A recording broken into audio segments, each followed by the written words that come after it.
So that sermon by Bill Johnson about when you're sleeping that you sent, that was really good. What was it called again?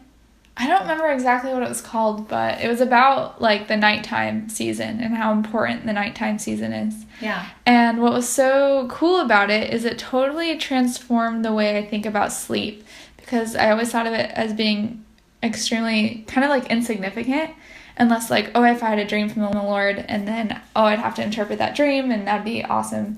That's the only way I would see it as significant. But what that sermon did was like made me realize how significant the things are even if you don't remember them.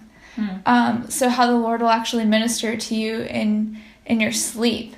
And he talks about like shifting your affection toward the Lord when you go to sleep, and just like, it's not necessarily even like praying or like saying anything specific, but just like shifting your affection toward the Lord before you go to sleep, and how it changes the atmosphere of the night, and just allows the Lord to just minister to you as you sleep. And so I have the problem of having lots of dreams and not being able to really remember them. I just know that I had a dream and I can't really place it. Yeah. And but he talks about how like it's a way that the Lord speaks to you, because if he told you those things just verbally, or if he spoke them to you, you would become arrogant with them. Yeah. But he actually edifies you in your sleep. And so that's been a really cool thing that I've been actually like really implementing and experiencing, is before I go to bed, I will just not necessarily like pray anything specific, but just like focus my attention on the Lord, focus my affection on the Lord, and just kind of fall asleep there. Mm-hmm. And there's also another really cool thing where he talks about like, oh, when I pray, I fall asleep.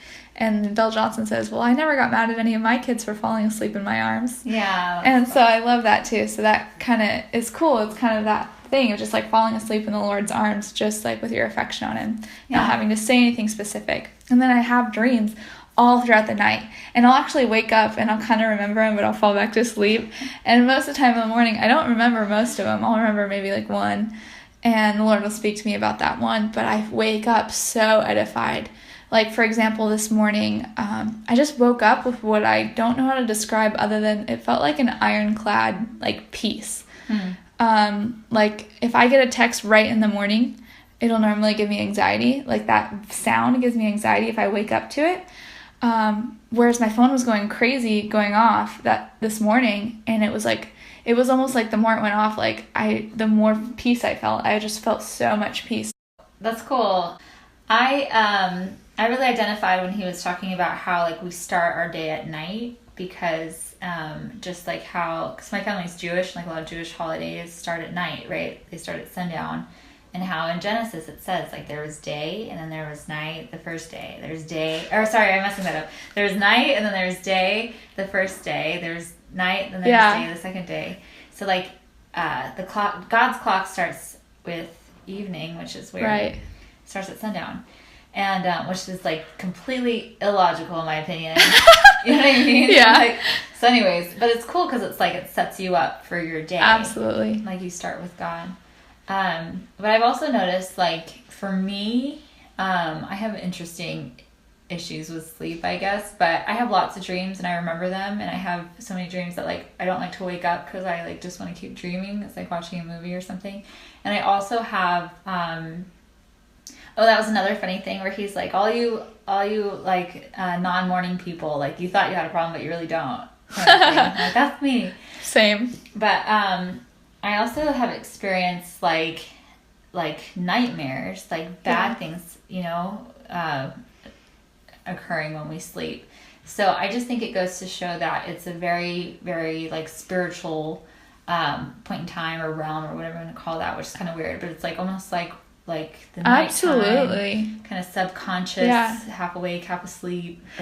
Yeah, it's super interesting that you say that too, because I really feel like something about the night really opens you up in the spirit realm. Yeah. Like, I read a book, I think it was in that book, The Final Quest. It talks about how angels and the Lord will speak to you at night, and because it's a way to bypass your mind. really, I have some of the most intense like spiritual experiences at night, whether if it's a positive or a negative one. Yeah. And so I think that's why it's so important. It's to start your day or like the night before, if that makes sense. Totally. And it gives you a leg up in a lot of ways, because I think if you start kind of like envision starting your day the morning of, you almost can set yourself back if you wake up in a poor mood or atmosphere or whatever. But if you start the night before, you set yourself up for a good morning and to go off that momentum for the rest of the day. Yeah. So it's a really neat thing that for me it's made a big difference just thinking of it that way. That's true. And sometimes like morning just like springs upon you and like you don't even have time to you know, like address or like self-time or like whatever you need. Like sometimes, you know, you don't really have a lot of options, at least for me, like in the morning. Yeah, that's cool. So Psalm 91 was a really good verse that I read, because it talked about how like we're protected at night and like how like bad things can't harm us or approach us. I don't remember the exact words, but I was reading a version in the Passion Translation. Is that what it's called? Or the Message? Yeah, it's probably the Passion. The Passion, yeah. It was really, really good. But I know it's interesting, because I feel like bad things happen, but I feel like we have freedom from that. Yeah. So I wonder how we can walk more in that freedom. That's a good question. I think, you know, I think there's different approaches to it, but I think you can walk progressively more in that freedom the more that you really just kind of press into the Lord. And the more you press into the Lord specifically before you go to sleep. And it may be that you do that and you still have a poor experience in the night, but like progressively it does get better, at least in my experience. The more that you do that, progressively it will get better, to the point where it's like, I'm so excited to go to sleep, because I just like can't wait to like encounter the Lord in my sleep. To me, it's like one of the most powerful encounters are when I sleep. And so it's really become like a really positive thing. But I've heard people a lot of times, sometimes they'll, like Mom, for example, she listens to Psalms and she has it placed throughout the night. And when I like sleep with her and that's playing, like definitely I have a different sleep when I go to sleep and she has that playing all throughout the night. Mm-hmm. And so I think having those things, like, you know, it kind of creates an atmosphere. That's true. And I think a lot of it's, I think, just faith-based too. It's like the more you believe, or the more you align yourself with the truth that like nothing can harm you, and if God is for you, like no one can be against you.